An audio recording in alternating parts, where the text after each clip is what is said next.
Kassandra Ramirez is a 25-year-old lady that disappeared from the Bronx, New York City, New York. She went missing on September the 19th of 2018. What happened to Kassandra Ramirez? At the time of her disappearance, Kassandra was a proud mother and resided in the Bronx borough in New York City. She had graduated from culinary school and was living with one of her cousins. She maintained a solid bond with her loved ones, and especially her mother, Ingrid. Those who knew Kassandra described her as a loving and kind-hearted individual who loved to extend a helping hand and greeted everyone with a smile. Apart from her amicable nature, which helped her make friends quickly, Kassandra was quite ambitious and had great aspirations for the future.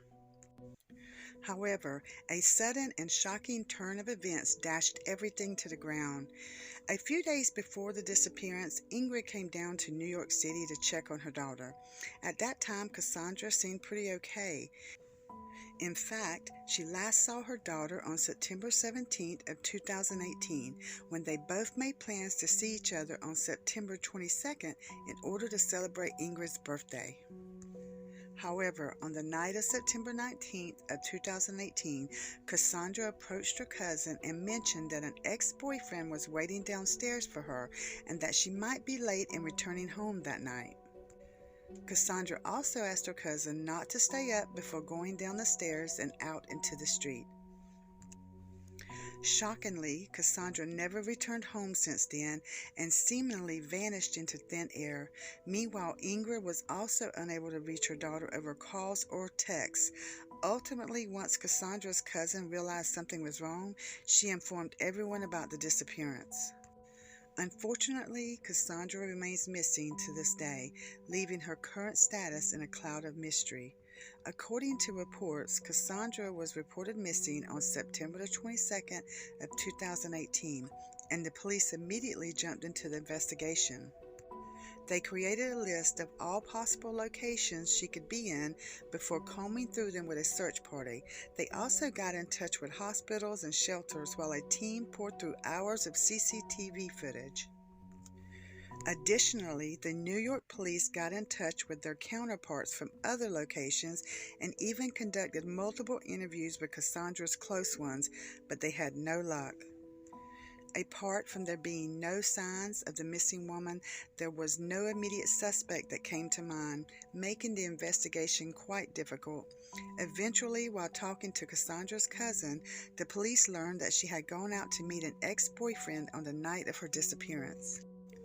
CCTV footage showed that Kassandra walked out of her building and helped a lady with her groceries before turning towards Melrose Avenue and East 161st Street.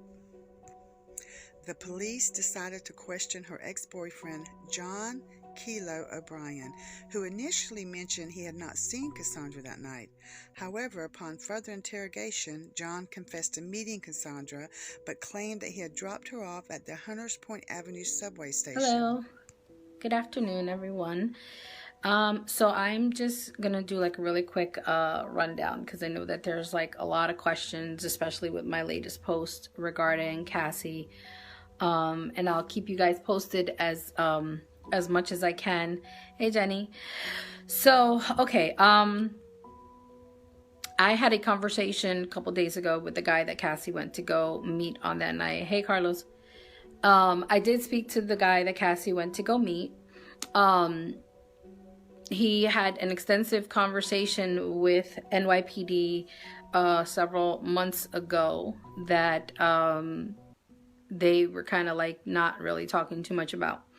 During the course of my conversation, hey mama, he said that he had asked NYPD to give my phone number to me, and I did not have that number until earlier this week. So if you guys will remember, I did a post a couple days ago asking for prayer because there was something that I needed to take care of, and that was just me not being able to disclose that I was going to be contacting this individual. And I did speak with him into great detail about the night that he was last seen with Cassie. So what can I tell you about the conversation? Basically that she was dropped off at Hunters Point. She was, I don't know the area, but I was told that it's in Long Island City. He took Cassie to a gas station before she got on the train, which is on video. She went to the bathroom, came back from the bathroom. He gave her a Metro card and then took her to so she can get on the train. Now, she was supposed to get on the 7 train, head into Grand Central, which he said is about maybe 1 stop. I'm not sure. I don't know trains up there. I don't really get on the 7 train too much. But he said he was at Hunter's Point when he dropped Cassie off. Now, as far as other things, I can't say that they didn't meet up afterwards. I don't know. All I know is that he had stated that he did drop her off. I actually also wanted to say the past week has been excruciatingly emotionally draining. I had someone contact me in reference to knowing where Cassie was and where she was being supposedly held. And of course, you know, had it been true, then I'd be yay. But it was a ploy. It was not credible. It was nonetheless, it was absolutely horrific to have an individual try and use the situation with Cassie and try to exploit money and to say that they would cause harm to her if I did not respond. Anyone that has been following the story of Cassie is aware that although there is a undisclosed reward that would be provided to any individual that brings evidence and proof of where Cassie is. It has to be credible, it has to be concrete, must be verifiable information. And it is not being handled by me at all. The person that stated that they had her said that she was ill and that she was in need of medical care. When I asked questions about her to try and verify the validity of the story, I was told that she would be shot and killed and that she would be left on a road for me to find. So yeah, it's been it has been a week of hell. Now, is the story true? I don't believe the facts to be true, but you know, to even hear these threats, they were still very raw and open. And as I stated, any kind of financial incentive for someone is not being administered by me.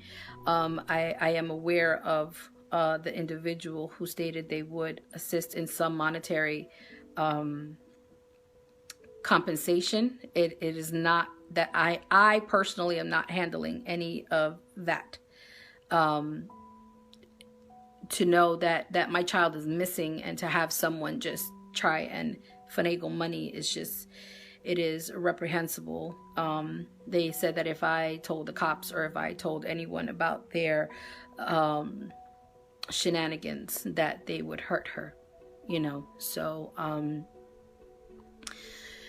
needless to say, it was a scam, and I did not engage with them, and nor will I engage with anyone who feels that they're going to contact me and try and get monetary funds for finding Cassie in ways that are illegal. I want my daughter back home, absolutely. And as I stated, that I do have, you know, an individual who has stated that they would provide some monetary compensation for her. It is not a large sum of money by any stretch of the imagination, but it is not being handled by me. Anyone who does have information on Cassie's whereabouts and would call Crime Stoppers, and they would be able to assist with anything as far as that goes. We've also been having some reports. I was told that NYPD would be in contact with me regarding this. there is a lead that they are working on right now at this moment. The lead is spotty but possible, so I'll just leave that at that. You know, they have to follow up on a lot of leads. It's not just one individual, one person, one situation. They have to follow up on any and everything that they hear. So, you know, where they can tell me, hey, we have a lead, you know, they only really inform me when it's a credible lead, where it's something that they think that something might come of it. I'm sure that they get multiple leads, but the ones that they do not believe to be credible, or the ones that would be giving false hope, they do not let me know of those situations. So even though I don't hear about everything that's going on with NYPD, I do know that they are following up on each and every lead that does come to their attention. I am asking for you guys to continue just sharing her pictures. Yeah, Carlos Transit is looking into this as well. They do have transit police that have to review footage, and the hope is that because they have a timeline, they have a base timeline of events, and that's not something that they'll tell me what it is, because of course they don't want anybody, you know, to interfere with that. And that's fine. They have their method to their madness, and they understand their investigative things, and I'm no one to try and question. There should be video, absolutely, of her getting into the train, and everything should be time stamped. So when you go in through the turnstiles and you go in through the to where you can like purchase Metro cards and everything, there are cameras available. The hope is that because the individual said that he gave Cassie a Metro card, if they can like bring it down, like water it down to even the serial number of the Metro card that was used, that could be an option. So they can follow through from there on, you know, to see if she managed to get to Grand Central the way that it was supposedly stated. So, or if she didn't get to Grand Central, then what happened to her on the 7 train from Hunters Point through to Grand Central. Now, the hope is that we are able to find out if she was able to get onto the train station, which one did she get onto after Grand Central, and did she get off, and if she did, what station? And that way that'll help to narrow things down a little bit. So so that's where I'm at right now, and that's where we're following, you know, a couple of these leads and see what takes place. And again, I promise I'm not withholding anything, because I know that there's so many people that have shown great love for Cassie, and in trying to find out, you know, what's going on with her and for her to be found. There aren't things that there's some things that I'm not really at liberty to say, but they're not things that are actually really too relevant to the case. I actually found out about the police contacting the ex through that report that came in. See, I don't know everything that happens. When they interviewed him, it was updated in their system. So when Dateline NBC did the report, they stated that they spoke to him and that they had interviewed him. And as I read the report, I didn't understand how that happened, and I didn't know about it. So I did speak with the detectives about it, and there was a slight miscommunication where they were going to inform me of that interview, but for some reason, one person thought they spoke to me, the other person thought that person spoke to me, and so it was a little bit of a confusion. So I was not informed of the actual interview. So I'm hoping that that those kinds of communication glitches don't happen in the future. Like I said, they did interview him. I believe it was sometime either in late November or early December of 2018 when they had this conversation. He had stated to NYPD that he did want me to be in contact with him, and when he never received word from me, I guess he was under the assumption that I did not desire to speak to him, which was completely opposite of what my desires were. I did need to have a conversation with this individual, and he was very open when I spoke to him. He seemed to be genuinely concerned. He was also not even under the impression she was still missing. He thought that she was avoiding him. And they kind of had that kind of on again, off again type thing. So it was nothing new to him that it had been a while that he didn't speak to her. At least that's the impression I got. And he did say that he would be in touch for future reference, should he hear anything from her, or, should anything else come to mind, as well as share that information with NYPD.